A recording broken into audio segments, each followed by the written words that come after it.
KWT slaying.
Salama family, salama. How y'all doing today? Hope you're blessed and highly favored.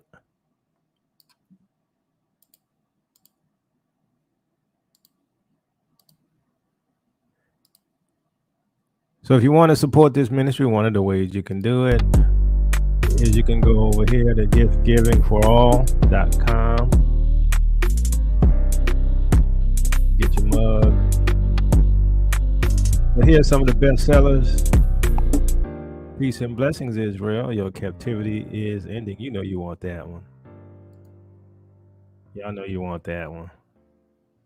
Right? KWT slaying.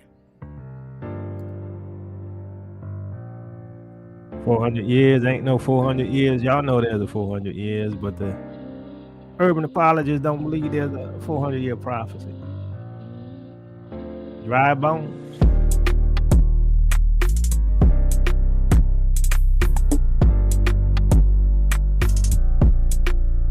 T-shirt.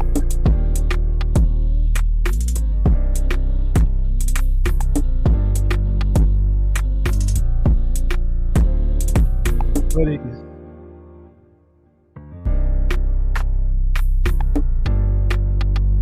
Peace and blessings, Israel. I like that one. Don't you like that one? I like that color.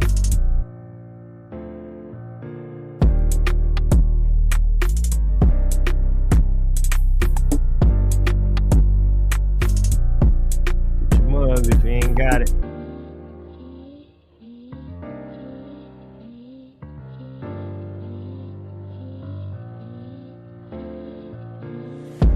All right. I got mine. You get yours. So, family, we're going to revisit some things. And we're going to talk about some things in a different viewpoint. Because prophecy is being fulfilled. And I just laugh at those who can't see it. I was listening partially, I was driving by, doing a drive-by, and heard somebody talking about some stuff, and I'm like, Eurocentric Christianity is a joke. They don't know anything. And I got, I hear people saying, oh, well, how is Israel the only one who the part of the priesthood? Because the Bible says so. Ain't nothing changed. The only change was that the Gentiles were able to get access to the Commonwealth because they were estranged from the Commonwealth. We've been through that a lot. But prophecy is occurring. It's happening right before our eyes. And 99% of the world, deaf, dumb, and sleep. And if you're one of them people who listen to urban apologists, you're deaf, dumb, and sleeping. While the 400 years ain't happening in your face. According to them, it ain't happening. I just laugh. That's all I could do. I could just, I've come to the point where you can't help everybody. I realize that. And sometimes you just leave them there, dust your feet off, and either they're going to wake up one day or they're going to be judged with the rest of the world. But if they make it past the sword, they'll wake up. They'll wake up. They make it past the sword. It's funny how we still get laughed at and joked on, but everything we taught has come to pass. I don't understand. I think some people are just agents. I really do. I think some people are just agents because I think it goes beyond online. But it's interesting because I watch a lot of stuff happening in these end times, and I'm in the beginning I was a little concerned, right? Because it's like, oh man, people falling for this stuff. But it's like I don't care no more because you know what? It's written down in the book. Right? The Bible says it was going to happen, and some people weren't going to believe, and some people were going to turn away from the faith, and you can't help everybody. So let's get started. All right, so Ezekiel chapter 37, dry bones. I'm not going to read the whole thing. The hand of Yahuwah was on me, and he brought me out by the spirit of Yahuwah and set me in the middle of a valley. It was full of bones. He led me back and forth among them. And I saw a great many bones on the floor of the valley, bones that were very dry. He asked me, Son of man, can these bones live? I said, Yahuwah, you alone know. Then he said to me, prophesy to these bones and say to them, dry bones, hear the word of Yahuwah. This is what the sovereign Lord says to these bones.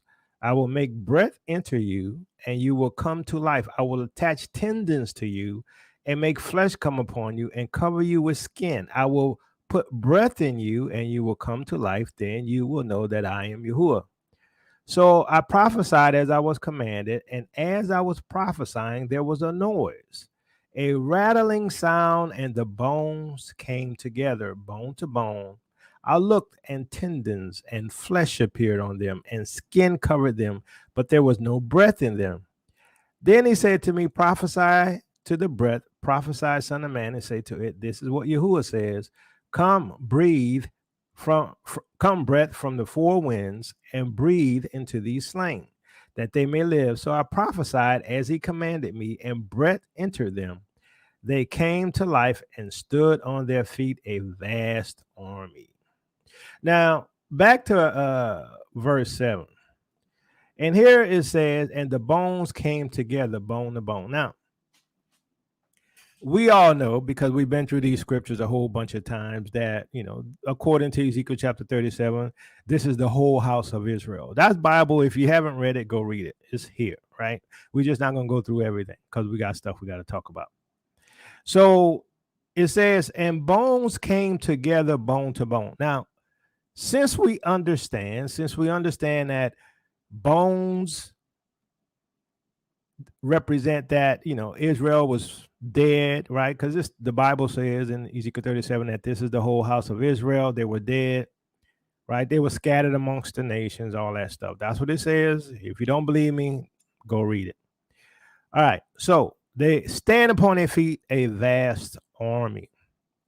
So if we know this is the whole house of Israel, and we know that it's a nation of people, what is this supposed to look like? What is the rattling sound? What is the bones coming together? What would it look like in a prophetic scene? And not just a prophetic scene, but a real world scenario, because a lot of this, we're dealing with analogies, we're dealing with symbolisms. And the Bible tells us it's the house of Israel, it's not the church. What will we expect to see?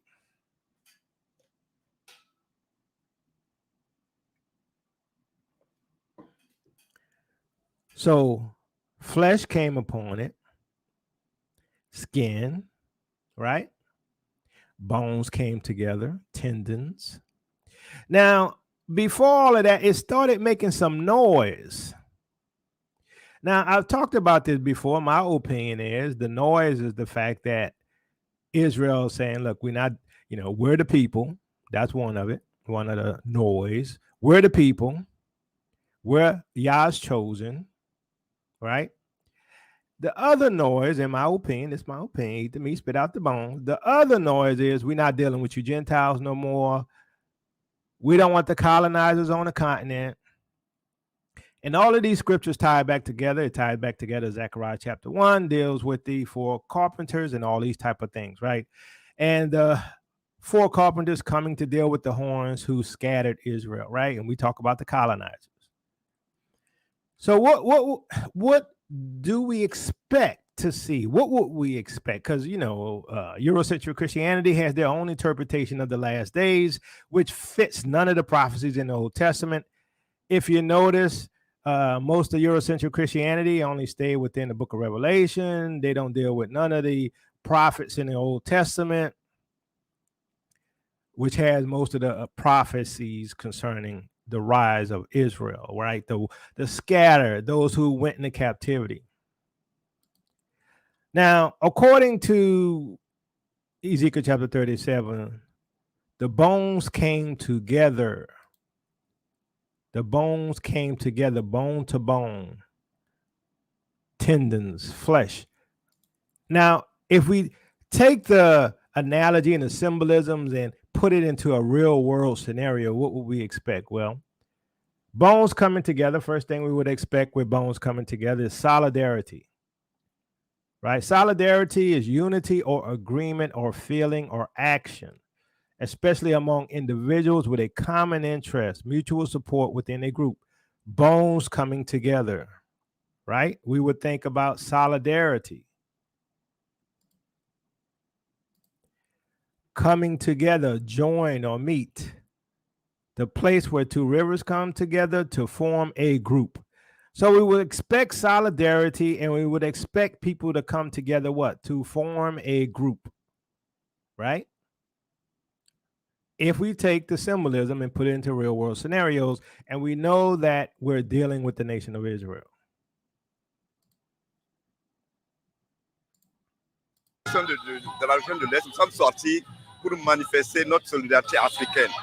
Vous savez que notre président, le président IB, il a manifesté cette solidarité-là dès les premières heures du coup d'État au niveau du Niger.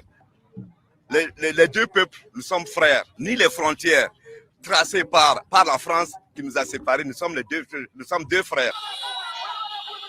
Personne ne peut pas nous séparer, ni la CEDEAO, ni la France. Nous sommes très contents, heureux que le Burkinabé, c'est une bonne voisinage qu'on a fait.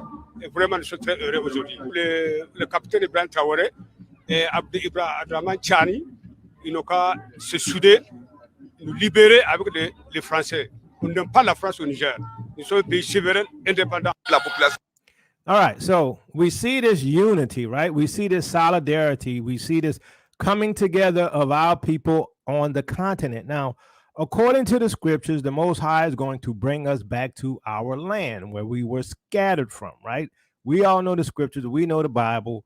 And so what we're seeing here, in my opinion, is the fulfillment of prophecy of the dry bones coming together. We're seeing the fulfillment of prophecy of the 4 carpenters that are going to kick out the colonizers. We see that's happening to France, right? Why? To make way for the children of Yasharal. All right, so I'm going to be going back and forth between some of my tabs and a slide, right?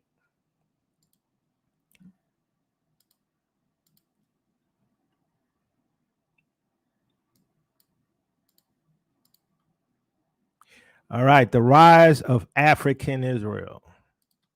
So Isaiah chapter 60 says, arise and shine, for your light has come, and the glory of the Lord rises upon you.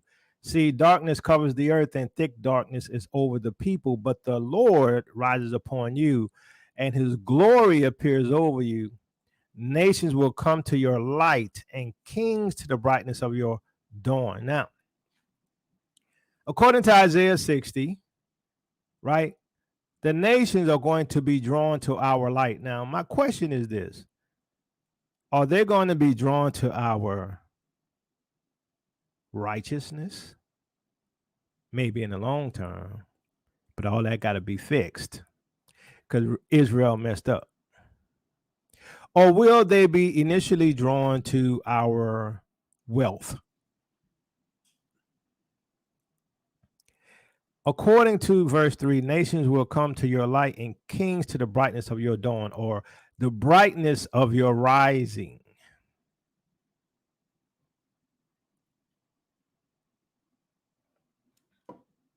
Y'all know how nations are. They don't care about nothing but resources. They don't care nothing about but money. They don't care about anything but wealth, right?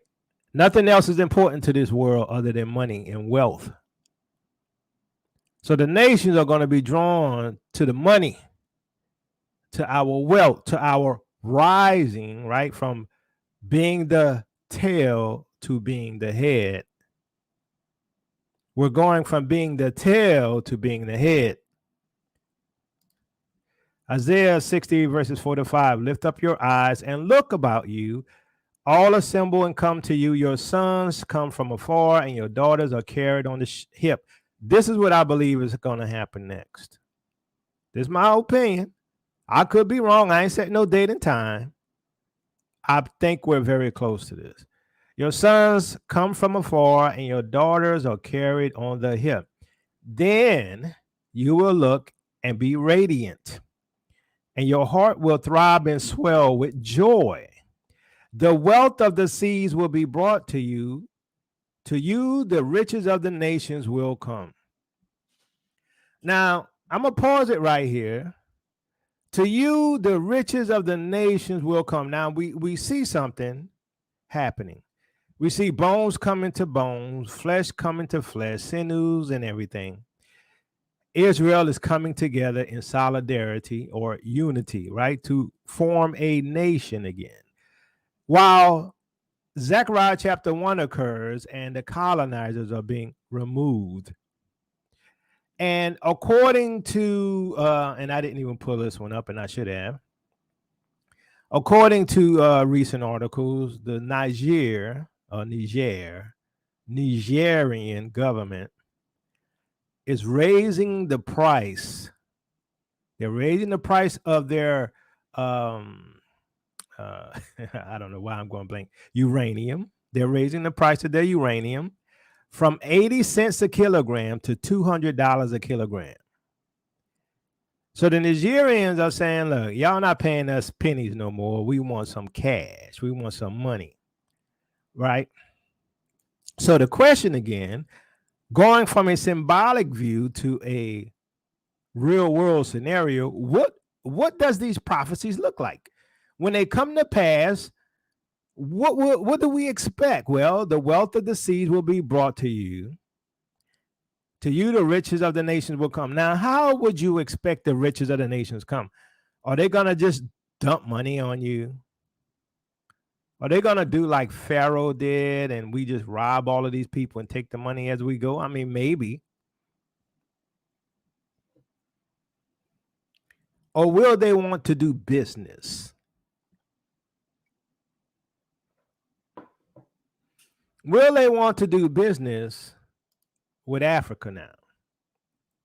Now, like I say, I'm going to pause it and come back.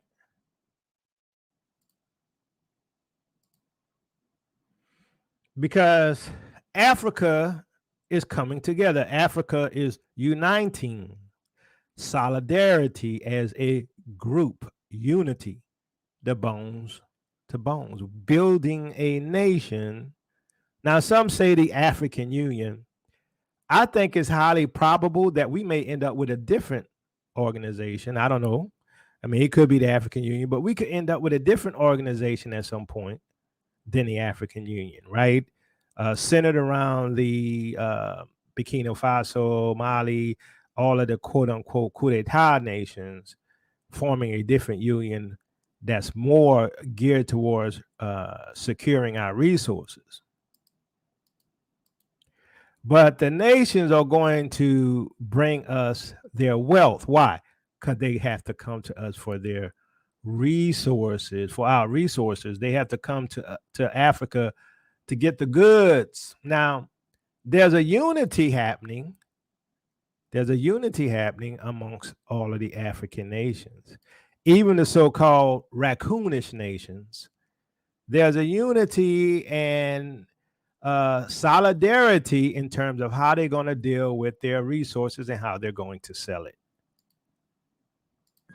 African minerals are no longer for scramble. African resources are no longer meant to benefit people who do not live in Africa, are not African, and do not understand what these resources mean for the continent.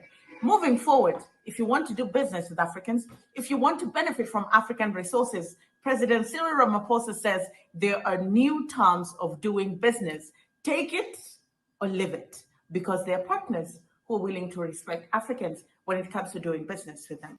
This continent is rich in the critical minerals that will drive business success in the 21st century.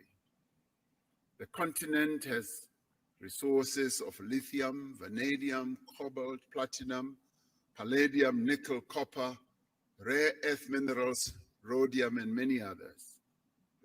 And these are the minerals that are bound and are driving economic activity across the world. African countries have made it clear that the investors of choice are those who will come and invest in our continent, but also process the resources here close to source, so that African countries do not export rock and sand, but export finished product. So to export finished products, right? So we saw that bone comes to bones, right? Solidarity, right? Excuse me. And we also saw that the nations will come and they're going to bring us the wealth.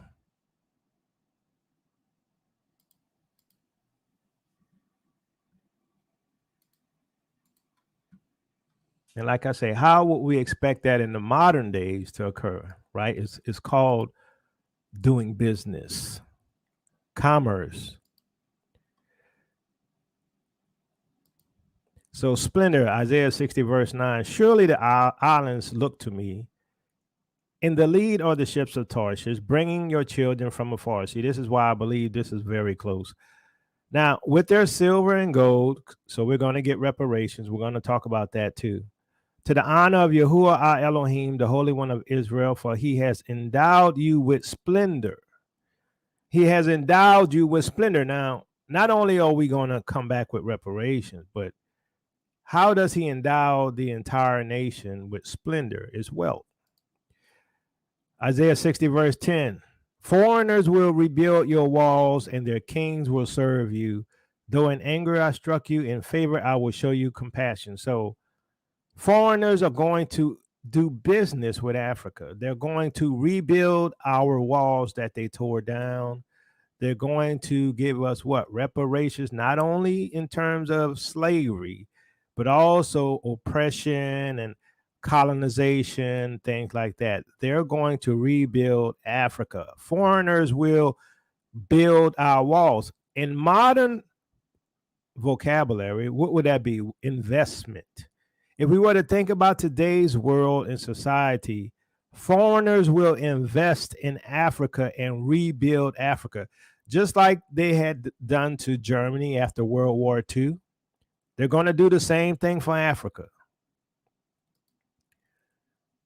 Jeremiah 33, 6 through 9, prosperous again. Nevertheless, I will bring health and healing to it.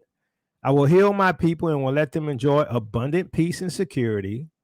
I will bring Judah and Israel back from captivity and will what? Rebuild them as they were before. Rebuild them as they were before. I will cleanse them from all the sin they have committed against me and will forgive all their sins of rebellion against me. Then this city will bring me renown, joy, praise, and honor before all nations on the earth that hear of all the good things what I do for it. And they will be in awe and will tremble at the abundant prosperity and peace I provide for it. So what do you expect it to look like? This prosperity, this peace, foreigners coming to rebuild the land that was destroyed and desolate. In modern terminology, it would be a huge investment within the continent. It's not like the nation's gonna just show up and say, la di di di da, let me come over here. Oh, you know what? Here's a bunch of stuff, and we're just gonna build your houses for nothing. No. It's gonna be huge investments, and certain people are gonna get the contracts to rebuild the cities and the nations. They're gonna do the work. But we already got all the gold, all the silver, all the bauxite, all the resources. We have the money. They just don't accept it as money. We have trillions of dollars in the ground. They just don't accept it from the continent as money.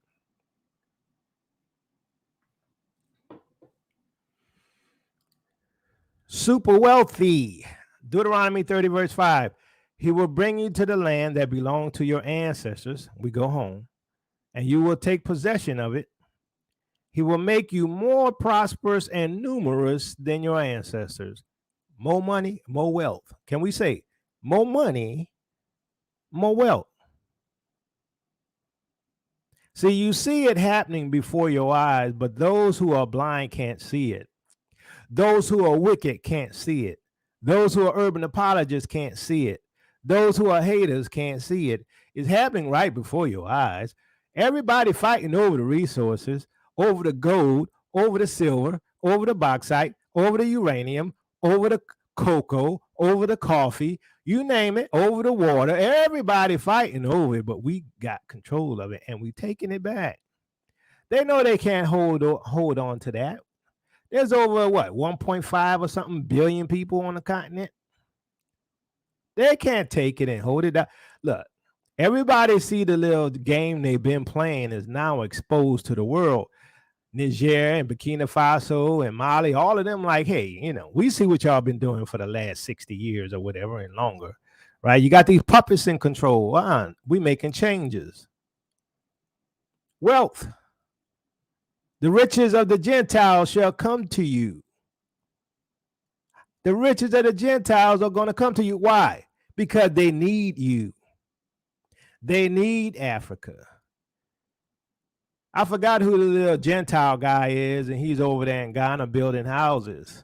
And he's trying to tell all his people, y'all need to get over here. Africa has better houses than in the States. There's a lot of money to be made in Africa. Come on, my Gentile buddies, come along. Come, let's go finish raping Africa before everybody finds out where the gold is. But remember, he will bring you to the land that belonged to your ancestors. We going home. We see that 1,000 times, but the urban apologists say we're not. And you will take possession of it. What? The land that we were kicked out of. And he said he's going to make us more prosperous and numerous than our ancestors. More money than King David. More money than King Solomon. Just think about all the gold and the silver and all the minerals and rare earth minerals and all these things we got. Just think about it. It's crazy. There shouldn't be a single poor person on the continent of Africa, literally. That's how much resources we got, and they know it. But they had to keep us suppressed. Why? So that they can get it for cheap. Romans 11, all Israel will be saved. I do not want you to be ignorant of this mystery, brothers and sisters, so that you may not be conceited. Israel has experienced a hardening in part until the full number of the Gentiles has come in. And in this way, all Israel, will be saved, as it is written. The deliverer will come from Zion. He will turn godlessness away from Jacob. And this is my covenant with them when I take away their sins. Now, that lines up with what we just read. He's going to forgive us of our sins. It lines up with Ezekiel 37. He's going to give us a new heart. Why? Because Israel messed up. Israel's got all kind of stuff going on wrong. Got drug heads, got fuddy-duddies, got liars, thieves, agents, raccoons. Israel messed up now. Don't get it twisted. But he's going to make us clean. He's going to give us a new heart, and we're going to serve him. That's those who make it past the sword. But he says that Israel experience a partial hardening until the number of the Gentiles come in. See, that's why the Gentile nations are on fire. That's why the Gentile nations are dealing with earthquakes. That's why the Gentile nations are dealing with floods. That's why Gentile nations are dealing with internal disruptions. Okay, and we say civil wars and confusion and chaos. That's why the Gentile nations are dealing with a whole bunch of plagues, because it's the time of the Gentiles coming to an end. So as we said, Israel had a hardening in part. But now Negroes then woke up and say, you know what, we Israel. So that means if the Negroes waking up, then the Gentiles are going to sleep. If the Negroes are waking up, then the Gentiles are going to sleep, because the full number of the Gentiles is at an end. So all Israel will be saved. Now, a lot of us, because of Eurocentric Christianity, only thinks of salvation in terms of the spiritual salvation, which is the most important. Don't get it twisted. It is. We need to be born again in the spirit. We need to believe on Yeshua. But there's also a physical salvation. A physical salvation, to be saved from their enemies. This is part of the good news, that Israel will be saved from their enemies. So a lot of Israelites cannot separate the distinction between a physical salvation, which is for Israel only, and a spiritual salvation, which is for the world who believes and trusts in Yeshua. So we see here that if Israel is awake, then we're at the end of Gentile rule. A hardening in part until the full number of the Gentiles come in. Then Israel is going to be saved. Saved from what? From their captivity. They're going back to their land. They're going to be blessed. They're going to have the rings on their finger and the earrings and the rings in the nose, symbolic of the woman who's the bride. See, all of this stuff, all of these teachings, they come together and they make sense. While 99% of the world is asleep, Israel waking up. So what we're dealing with here is the wealth about to be transferred, while at the same time we have solidarity occurring. And so we saw that Ramaphosa stated that they're going to sell finished goods now. They're going to sell finished goods, not raw materials anymore, because why? They sell those for pennies. So instead of me selling you the cocoa, I'm going to sell you the chocolate. Instead of me selling you the coffee, the coffee grains, I'm selling you the coffee itself. I'm making my own Starbucks. Instead of me selling you the tea leaves, I'm packaging the teas as a product. And they're all on code. Why? Because it is the time for the curses to be lifted. Why? Because the children of Israel is coming home. Export and process raw materials instead of finished products, you are losing a lot of money. Then you have Auditor General. The Auditor General is auditing. Why don't you audit this value which is lost? Why have you never reported it?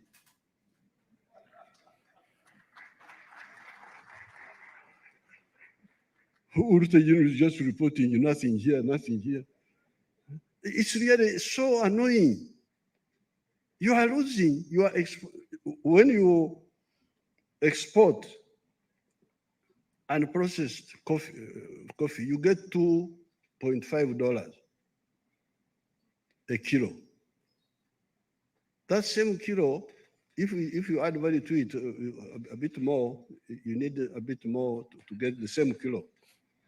But you end up you earn about $40, and you are losing that every year. And that's no problem. No problem to Auditor General. No problem to our committees of parliament, committee of economy, committee. What are you? Why don't you see these laws? And especially if some old man like me, I keep telling you, if we are making the raw material here, why do you import it? Number two, if we are making the intermediate products here, why do you import it? We should agree that yes, even the raw materials should come in zero tax, as long as we are not producing them ourselves here. Download the app. So Museveni says, look, stop exporting the raw materials. We're building stuff locally. We're building the products here. We're adding value to the products here. So Museveni is on code as well. So not only is Museveni on code, right? And, you know, everyone, even in Niger and everyone, you know, they're and in South Africa, they're saying, look, you want to do business in Africa, you need to come here and build your plants. You want to do business in Africa, we're not sending you raw materials anymore. We're sending products out.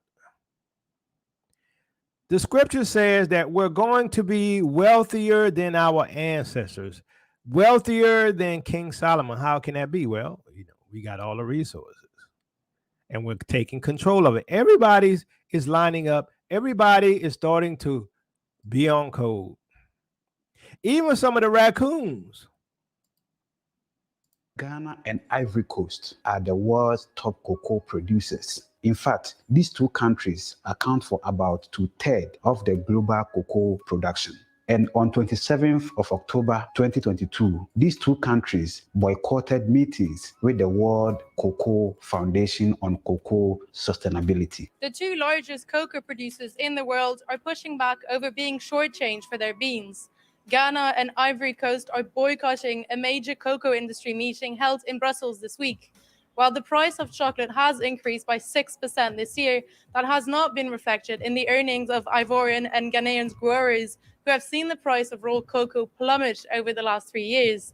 They say that's an unfair deal that reflects global power imbalances, and they've warned that unfair tactics, market tactics, have damaging environmental consequences and drastically depress the living standards of cocoa farmers, most of whom live in poverty. You see, I have been telling you that the Africa now is not the same Africa you knew some years ago, because this time around, we are taking back our lost glory. So they're taking back their lost glory. The Africa you see today is not the Africa that you knew. And we see that there's a change. Why? Because according to the scriptures, we are going home soon.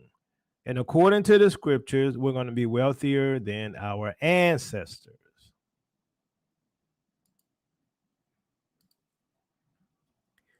Ghana will no longer export raw cocoa beans, President Akufo-Addo. President Nana Akufo-Addo says Ghana no longer wants to be dependent on the production and export of raw materials, including cocoa beans. According to President Akufo-Addo, Ghana intends to process more and more of its cocoa with the aim of producing more chocolate, because we believe there can be no future prosperity for the Ghanaian people in the short, medium, or long term if we continue to maintain economic structures that are dependent on the production and export of raw materials. So if Ghana and Ivory Coast control the cocoa bean, and now they're going to start producing their own products, their own chocolate products, who do you think going to be making most of the money? Because Ghana is going to be able to produce their products at a cheaper rate than Switzerland. Things they be a-changing. The wealth of the wicked is stored up for the righteous. The wealth of the wicked is stored up for the righteous. So Isaiah 60 says that the Most High has endowed us with splendor. What does that look like in modern terminology? What should we expect to see? What should we expect to see? I think we should expect to see money, commerce, transactions, the foreigners coming to what? Want to build up our nation.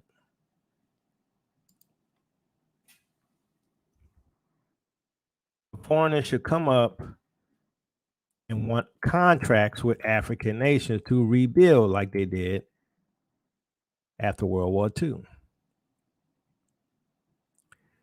So the scripture says that the riches of the nations will come. The camels, right? And this in terms of, remember, we're thinking in modern terms, in terms of trade and selling and buying and all this stuff. Herds of camels will cover your land, young camels of Midian and Ephah, and all from Sheba will come bearing gold and incense and proclaiming the praise of Yahuwah. All Kedar's flock will be gathered to you. The rams of Naboth will serve you. They will be accepted as offerings on mine altar, and I will adorn my glorious temple. So we see that not only do we come back, right, but the nations are going to bless us. Why? Because we know how it works today. We know how it works today. They got to get something in return. They're not going to just want to say, here, let's give these Negroes all of this wealth. No, they're going to say, we want your diamonds and your uranium and your bauxite and your lithium. We want all of that. So how much? So as we see the prophecies being fulfilled, and most of the world still asleep because they don't know we the people, and they don't know that sub-Saharan Africa is the land, they can't tell. What does Ezekiel 37 mean to anybody unless it's us and unless it's the Africans? What does Ezekiel 37 mean if you apply that to the Ish people in the Middle East? It don't make sense. But the Bible says that the Most High is going to give us gold and silver, and we're going to come back with our gold and silver as well. So where is that? What do we expect to see if we're going to be coming back with wealth, with gold and silver from the nations? Well, slave trade reparations. AU approves Ghana conference. Ghana will host a conference for people of African descent in October this year to reflect and push forward the demand for reparations for Africa for the slave trade. So now Africa is involved with the call for reparations, but hashtag ain't no 400-year prophecy. President Nana Akufo-Addo, who announced this last Tuesday at a solemn Durbar at Asinmanso in the central region to mark the Emancipation Day celebration, said, the African Union had given its blessings to the conference. If people can be compensated for the Holocaust, Africans can be compensated for slavery, he stated. He said it was important to resolve that the atrocities caused during the period of the slave trade would not be allowed to happen again. The president said the Emancipation Day celebration allowed society to discuss reparations for Africa, and added that it was time to unite as Africans to forge ahead to achieve progress. Now, it's time to what? Unite as Africans. This is being called by the African leaders and by the AU for us to unite. What is uniting? Solidarity. Uniting as a group. Bones coming together. The Durbar, which was spiced with cultural displays, was attended by local chiefs and people from the diaspora. This year's Emancipation Day celebration, which marked the 25th year since the day was instituted, was dubbed Empowering the African Family to Confront the Challenges of the 21st Century.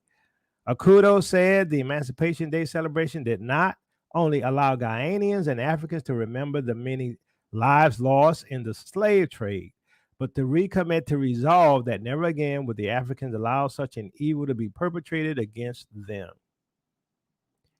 He said the occasion also allowed people of African descent to build bridges and to reconnect as a united family. Can we say bone to bone? Can we say bone to bone, flesh to flesh? To confront the challenges that faced them in the 21st century and urge the African society to join hands. Can we say bone to bones, flesh to flesh, to improve the well-being of people of African descent? Can we say bones to bones and flesh to flesh? He said the occasion enabled Ghanaians and Africans to celebrate their freedom, independence, and sovereignty, to renew our pledge as found in the national anthem that we will resist oppressors' rule with our will and with our might. He made a personal presentation of this Ghanaian CDs, 100,000 Ghanaian CDs and drinks towards the celebration. Collaborations partnership. The Minister of Chieftaincy and Religious Affairs, Stephen Asamoah Boateng, expressed the hope that the celebration would renew a mindset that would prevent a situation where one set of humans would maltreat another set again. The Deputy Minister of Tourism, Arts and Culture, Mark Akraku Manti, called for collaborations and partnerships to allow for transfer of skills among Africans, saying people of African descent must be emancipated economically too. The Most High said what? We coming back with wealth. Now, what do you expect the wealth to look like? What do you expect it to look like? The Central Regional Minister, Justina Marigold Hassan, paid tribute to the African forebears and urged society to use the celebration to fight for equality, transparency, integrity, and mutual respect for all of human race, irrespective of race and color. Now, the scripture says we're going to be at peace, right? At rest. She said, emphasis on the quest to defend Africa's existence and heritage dependent on the people acquiring knowledge and skills to keep the spirit across the world. She urged society to guard against practices that diluted African cultures and traditions and the African personality. A member of the diaspora, Professor Small, expressed gratitude to Ghana for the opportunity afforded people in the diaspora to return and for sustaining the Emancipation Day celebration. Once again, what do you expect the bones to bones, the flesh to flesh, the sinews to sinews, which represents the nation of Israel, to look like? Of a people who were kicked out of their land, who's going to what? Be returned to their land. What do you expect it to look like other than this? If the people in the Middle East are the people, how come we don't see this happening for them? Y'all gonna say, oh, it was 1948, but none of this happened during the 1948. The paramount chief of Asin Apiman traditional area, I'm gonna skip that, said mental slavery was still going on, including efforts to impose same, you know what, on the African continent, saying it was alien to the African culture. He said the Emancipation Day celebrations must liberate Africa from cultures that were alien to the African continent. He called for improvement of infrastructure at the slave heritage site and to improve the road network to the area to attract tourists. Wreaths were laid in honor of the departed kings at the courtyard of the Asin Manso heritage site. So once again, what would you expect this unity to look like? All of the prophecies are coming to pass, but few recognize it. It seems like, same things happening again that happened in the past. Nothing new under the sun. When Yeshua came, they didn't recognize him. He's all throughout the Old Testament, and when he came, they didn't recognize him. It's the same today. They don't recognize the prophecies. So what we see here is all of these prophecies dealing with the wealth that's coming to Israel, right? We're going to be restored. And we're going back to a land that's going to be, of course, milk and honey. Wealth beyond measure, more than what your ancestors had. The nations are going to want to come and invest in Africa. Why? Because Africa has everything they need. France cannot exist without Africa.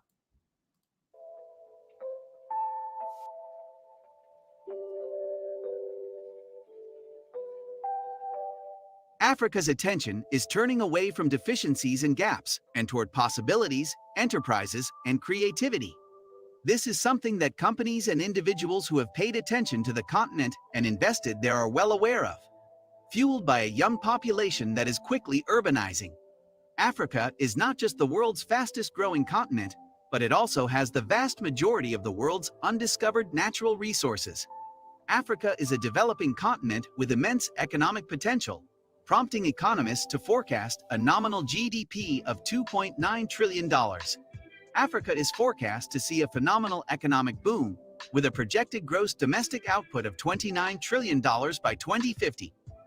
With all of these encouraging trends, it's vital to remember that Africa can challenge an investor's patience, as return models and timeframes that work in other markets don't always work in Africa. Even the most seasoned and astute businesses may be forced to reconsider their plans. But more importantly, investors have realized that there is money to be earned for those who are willing to invest in Africa to help narrow the gaps and solve problems. Our video today will explore 10 reasons why now is the best time to invest in Africa. Why now is the best time to invest in Africa? The nations are coming to the brightness of her rising. The nations are coming to the brightness of her rising. Why? Because they see she is wealthy. They see that she has the youngest population of youth. They see that she has the gold, the silver, the bauxite, the uranium, the fresh water sources, the fresh fish, the fruit, the cocoa, you name it. Africa has it all. They're coming to the brightness of her rising, but it's a little slow. As he said, it's a little slow. They're a little slow to invest. Now, here's the thing. Once we get there, Africa's going to take off like a rocket. And so if we see the fact that Africa is now talking about reparations for slavery, saying y'all need to pay up as a unified voice. Why? Because solidarity is happening. Unity, bones to bones. The nations are being drawn to invest on a continent. Why? Because nations shall what? Be drawn to the brightness of your rising. What does the brightness of your rising look like? It's that woman with the gold on her finger and the gold in her nose and the gold in her earrings and the beautiful clothes and wealth that Father Yah has given to his bride.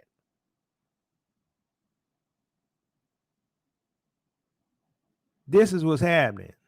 It ain't the church. It ain't the church. It's Israel. It ain't the 12 tribe chart either. It's Negroes. Prophecy happening right before your face.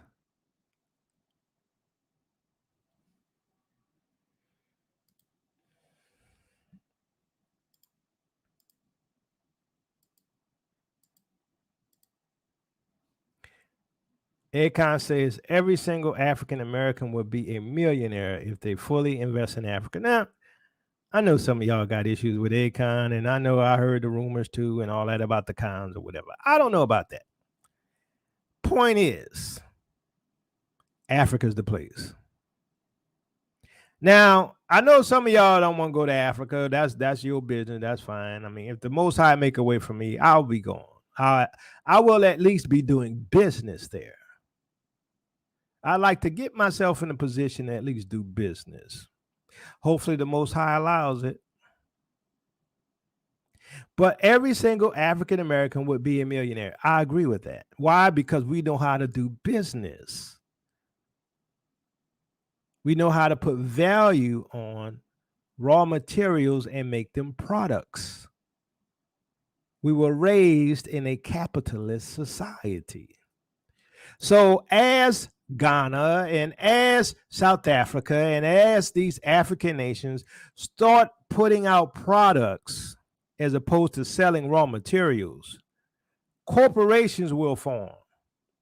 And they're going to need people to manage resources and human resources and products and finished goods and deal with logistics and set up computer systems and all of this stuff that comes with a modern business.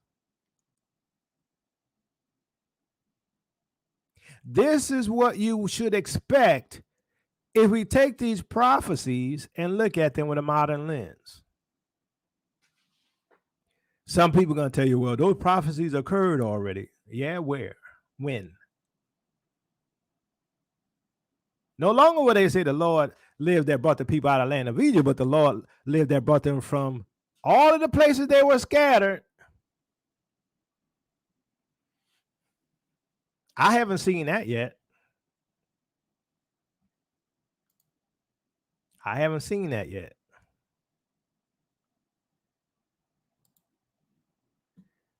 Nations will come to your light and kings to the brightness of your dawn or your rising. It is your wealth. It is your bling bling. It is the Most High blessing you. Why? Because all the prophecies come together.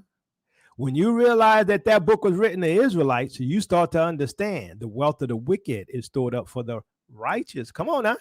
The wealth of the wicked is stored up for who? The righteous. And who do we see getting wealthy in the last days? Why? Because Esau is the end of the world and Jacob is the beginning of that which follows. Who's getting wealthy at the end of the Gentile rule?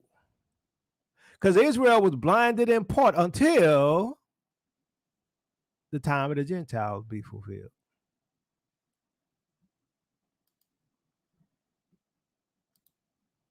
Until the time of the Gentiles be fulfilled. So this is why you see Gentile nations being punished. And you see African nations rise. Let me ask you a question, family. During the time of the last 3 years and people had to deal with the plague, which continent had the least affected?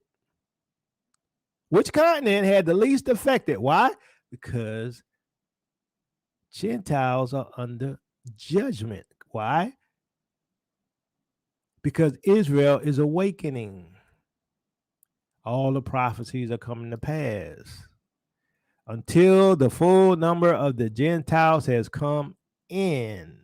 And in this way, all Israel will be saved. Can we say delivered from their enemies, from those who persecuted them, from those who enslaved them?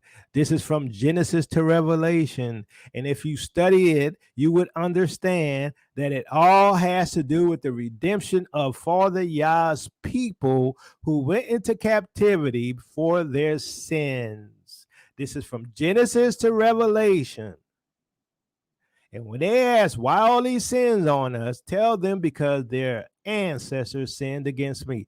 But the Most High says, of all the nations, Israel gets grace and mercy. He says, those whom he loves, he corrects, he chastises.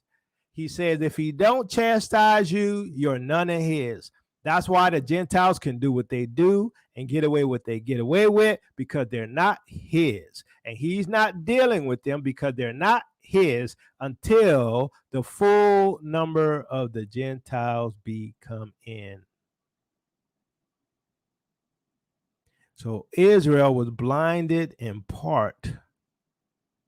So now Israel is awakening.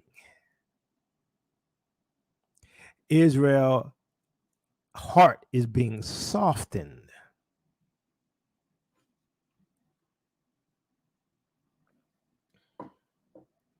And now the awakening has went from the Americas and the UK to the continent. And that's what they're afraid of. That's what the urban apologists are afraid of. That's what the Gentiles are afraid of. That's what those who are trying to cause division amongst the Hebrew Israelites in the diaspora and the Hebrew Israelites on the continent. Why? Because they always try to cause division. Why? Because we're about to go home. If you believe the scriptures, And if you could see that the signs that we are looking at today is the fulfillment of these prophecies, you will understand that the next thing has to be our Exodus. I can't give you a date, but based upon what we're seeing, the closest thing, well, there's two things. There's two things. Babylon getting her tail whooped by the land of the north. Y'all know who that is. And we going home. So thank y'all, for listening to this. If you like what we do, please become a patron, or you could give Cash App. You can also give us a like. You can share. You can comment. Just be careful on how you comment. And, also support the Dry Bones Project, because they've been doing that work. They've been out there building these relationships with our family. Why? Because it's all part of prophecy, and all of these things is what the Most High wanted, and he's been working through his people to fulfill his word. And if you have eyes to see, you can see it clear as day. If your heart is hardened, it ain't my business. That's between you and the Most High. There's a lot of y'all with hardened hearts. I mean, really, especially these urban apologists. I mean, you can't do nothing for them. The most you could do is pray for them. But, here's the thing. Prophecy going to happen regardless. It's happening just as we said. Did we not say all these things were going to happen? If you don't believe us, go watch our prophecy videos. We've been talking about this for over, 4 or 5 years now. Before the plagues. Before all of this stuff with Russia, we called it. But you ain't got to believe it. Maybe we do see something. Maybe what we're saying is true. Maybe these Negroes ain't out in left field after all. Maybe we are actually telling the truth. And the prophecies are here, and the Negroes are the true Hebrew Israelites of the Bible, and they are about to go home. We've been trying to help you. Like I said, what if we're right, Gentile? What if we're right, urban apologists? You will have found yourself fighting against the Most High. And some of y'all, it's going to be hard having any kind of sympathy for you. It's going to be hard having any kind of sympathy for you, because you've been fighting against the awakening, against the work of the Most High. It's going to be hard.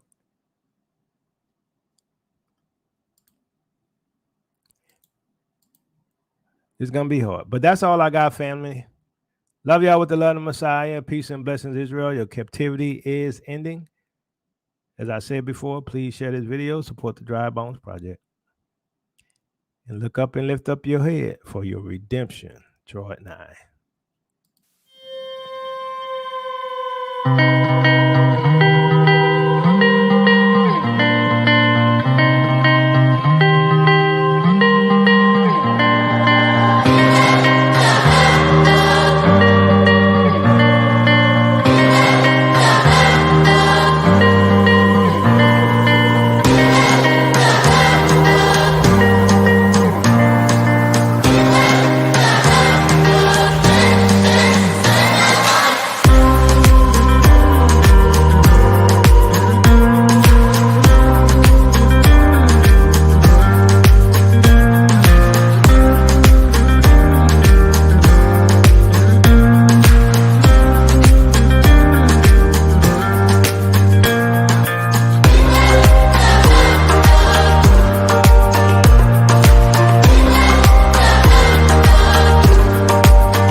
KWT